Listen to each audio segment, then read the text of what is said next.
அந்த வயது முதிர்ந்தவர் கூறியதைக் கேட்டு இவர்கள் அதிர்ந்து போனார்கள். ஒரு முறை அந்த ஊரில் திருவிழா நடந்தபோது அந்த கோயிலில் பந்தல் இடிந்து விழுந்ததால் பல மக்கள் காயமடைந்தனர், சிலர் உயிர் இழந்தனர்.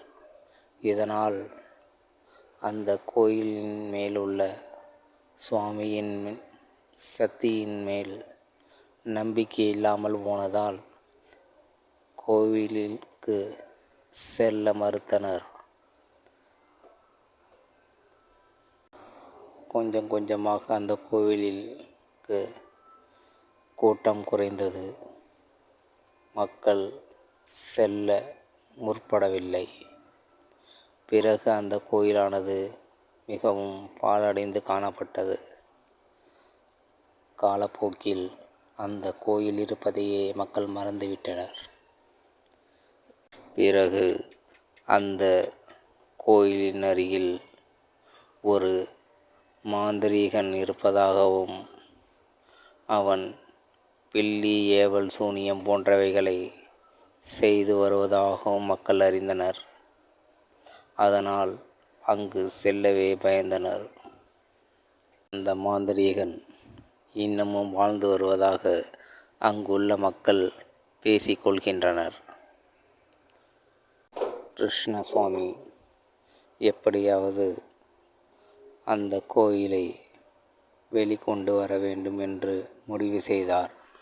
ஆனால் அந்த கோயில் இருக்கும் இடம் தெரியாமல் போனதால்தான்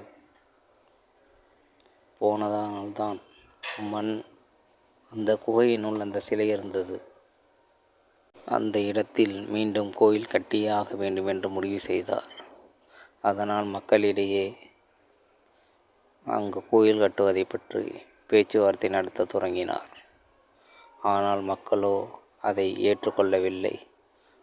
அங்கே அமானுஷ்யங்கள், துஷ்ட சக்திகள் அதிகமாக இருப்பதால் அங்கே கோயில் கட்டுவதற்கு மக்கள் முற்படவில்லை.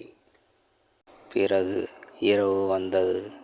அந்த கோயிலை எப்படியாவது கட்டியாக வேண்டுமென்று கிருஷ்ணசுவாமி யோசித்து கொண்டே படுத்திருந்தார். மணியாக ஆக அவருக்கு தூக்கம் வந்தது.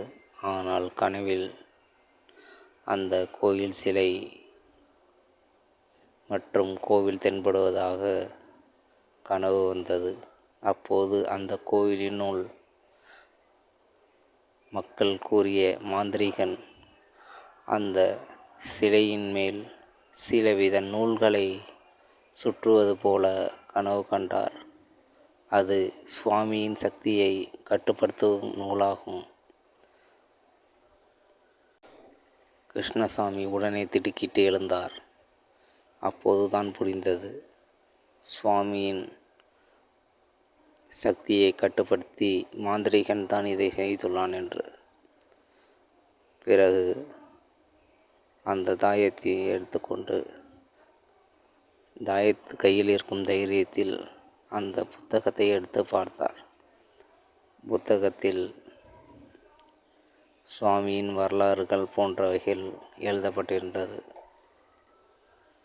அந்த மாந்திரீகனை கண்டிப்பாக வெளிக்கொண்டு வர வேண்டும் என்று மக்கள் முன் கொண்டு வந்து சுவாமியின் தவறில்லை, அந்த மாந்திரீகனின் தவறு என்று புரிய வைக்க வேண்டும் என்று கிருஷ்ணசுவாமி பக்கீர்சாமி முடிவு செய்தார்.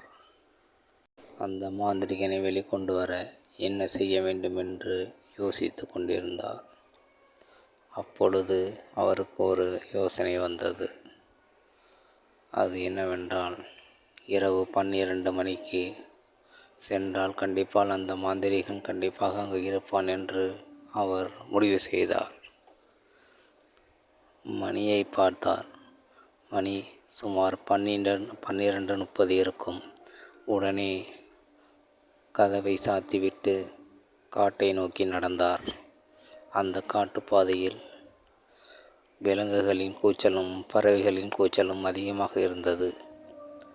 தன் கையில் கயிறு இருப்பதால் பயமில்லாமல் முன்னோக்கி நடந்தார். அப்போது யாரோ சில பொம்மைகள் மற்றும் அக்னி குண்டங்களை தீ மூட்டியது போல பக்கத்தில் உட்கார்ந்திருப்பது தோன்றியது.